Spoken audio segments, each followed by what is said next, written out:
Assalamualaikum warahmatullahi wabarakatuh. Selamat datang di video edukatif tentang sejarah masuknya Islam ke Indonesia.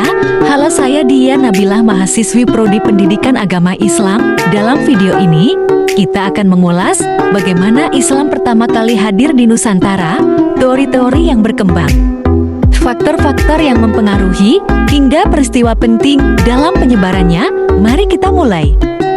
Tahukah kamu bahwa Islam masuk ke Indonesia bukan lewat peperangan, tapi lewat perdagangan, budaya, dan pernikahan? Indonesia terdiri dari 27.000 pulau, daratan 2 juta kilometer persegi, lautan seluas 3.200.000 kilometer persegi, seluruhnya seluas 5.200.000 kilometer persegi. Oleh karena itu, sukar memastikan wilayah mana yang pertama kali menerima wiraniagawan Muslim dari Arab, India, Yunani, dan Cina. Islam pertama kali masuk ke Indonesia sekitar abad ke-7 hingga ke-13 Masehi. Namun, Islam tidak langsung menyebar luas, melainkan melalui proses yang bertahap dan damai. Para pedagang Muslim dari Arab, Persia, dan India datang membawa ajaran Islam melalui jalur perdagangan. Mereka berinteraksi dengan masyarakat lokal sambil berdagang rempah-rempah, kain, dan barang-barang berharga lainnya. Terdapat beberapa teori yang menjelaskan bagaimana Islam masuk ke Indonesia. Teori Gujarat dinyatakan bahwa Islam masuk melalui para pedagang dari Gujarat, India, pada abad ke-13 Masehi. Teori ini didukung oleh bukti makam-makam kuno seperti makam Fatimah binti Maimun di Leran, Gresik. Islam masuk dari Gujarat, India, melalui ajaran tasawuf yang berkembang di India. Daerah pertama yang dimasuki adalah Samudra Pasai pada abad ke-13 Masehi. Mazhab fikih yang berkembang di Gujarat adalah Hanafiyah. Teori Makkah mengangkat berita Cina dinasti Tang, masuknya Islam pada abad ke-7 dari Arab, Makkah, dan Mesir karena terdapat daerah kehunian wirausahawan Arab Islam di barat Sumatera. Samudra Pasai yang mayoritas bermazhab Syafi'iyah yang didirikan pada abad ke-13 tahun 1275 Masehi merupakan perkembangan agama Islam di Indonesia, di mana pada saat itu mazhab Syafi'iyah terbesar pada waktu itu adalah Mesir dan Mekah. Teori Persia masuk dari Persia dan bermazhab Syiah. Adanya kesamaan budaya seperti peringatan 10 Muharram atau Asyura, kesamaan ajaran Sufi yang dianut Syekh Siti Jenar dengan Sufi dari Persia, yaitu Al-Halajib. Ditemukannya makam Maulana Malik Ibrahim di Gresik yang meninggal pada tahun 1419. Menurut para sejarawan, ulama ini berasal dari Persia. Penggunaan bahasa Persia dalam mengeja tanda, bunyi harakat Al-Quran Fatihah, kasrah, dan dhammah. Sedangkan Persia menyebutnya Jabar, JR, dan PS, terutama di Jawa Barat. Namun pendapat tersebut dinilai lemah. Teori Cina berpendapat bahwa Sultan Demak adalah peranakan Cina, Wali Songo juga peranakan Cina.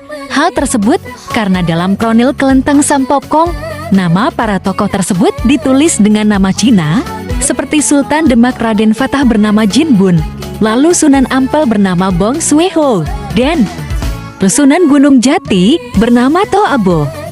Hal ini ditolak karena menurut budaya Cina dalam penulisan sejarah semua nama tokoh yang ditulis oleh mereka ditulis dengan nama Cina, namun bukan berarti berasal dari Cina. Pengambilan data oleh Prof. Dr. Slamet Muljana dinilai tidak tepat dan beralasan oleh Prof. Dr.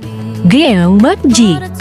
Nerewes, guru besar lalamologi dari Universitas Leiden pada tahun 1971 di EIN Sunan Kalijaga, Yogyakarta.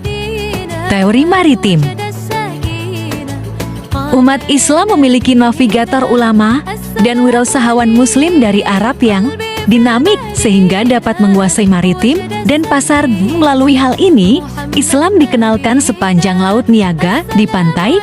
Persinggahannya salah satunya pantai Nusantara Indonesia sejak abad ke-1 Hijriyah atau ke-7 Masehi sampai abad ke-5 Hijriyah atau 12 Masehi.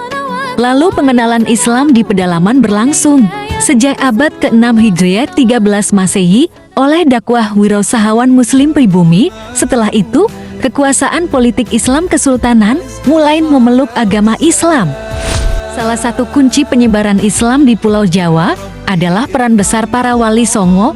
Mereka adalah 9 wali Allah yang menyebarkan Islam dengan pendekatan budaya dan damai. Mereka adalah Sunan Ampal, Sunan Kalijaga, Sunan Giri, Sunan Bonang, Sunan Gunung Jati, Sunan Muria, Sunan Derajat, Sunan Kudus, dan Sunan Wali Lanang adalah di antara para tokoh besar itu. Kerajaan Islam yang berperan besar selama penyebaran Islam di Indonesia. Muncul beberapa kerajaan Islam yang berperan besar, antara lain yaitu Samuda Pasai. Kerajaan Islam pertama di Indonesia, raja pertamanya bernama Sultan Malik Al-Saleh. Kesultanan Malaka menjadi pusat perdagangan dan penyebaran Islam di Asia Tenggara. Kesultanan Demak, Kesultanan Islam pertama di Pulau Jawa, berdiri pada awal abad ke-16 oleh Raden Patah. Kesultanan Ternate dan Tidore menyebarkan Islam di wilayah timur Indonesia. Kesultanan Goa Talo menjadi pelopor Islamisasi di wilayah Sulawesi Selatan. Strategi masuknya Islam. Aliran tasawuf berkembang pada abad ke-12 sampai 17 Masehi dan masuk ke Indonesia tarekat Qadiriyah Syekh Abdul Qadir Jailani dan tarekat Naqsabandiyah Bahauddin Naqsabandi Bukhara tahun 1390 Masehi. Kedua ajaran tarekat tersebut diprakarsai oleh Syekh Ahmad Khatib Sambas dan Syekh Abdul Karim Banten menjadi tarekat Qadiriyah Naqsabandiyah. Proses Islamisasi di kalangan Istana Pakuan Pajajaran adalah pernikahan Raden Manah Rarasa Prabu Siliwangi dengan Jai Subanglarang, seorang santri Syekh Hasanuddin atau Syekh Guru Pesantren Kerawang, melahirkan Walang Sungsang tahun 1433 Masehi. dan Jai Rara Santang tahun 1426 dan Raja Bangara tahun 1427. Lalu cucunya yaitu Aita Syarif Hidayatullah atau Sunan Gunung Jati sebagai salah satu wali songo. Syekh Ar-Rabwah menjelaskan bahwa wirausahawan Muslim memasuki kepulauan Indonesia pada masa Khalifah Utsman bin Affan 24 sampai 36 Hijriah 644 sampai 656 Masehi.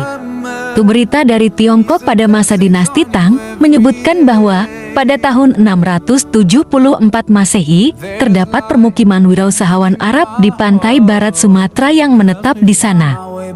Pesantren lahir dari masyarakat Muslim sebagai upaya membentuk para ulama, pemimpin bangsa, dan masyarakat yang penuh kasih marhamah.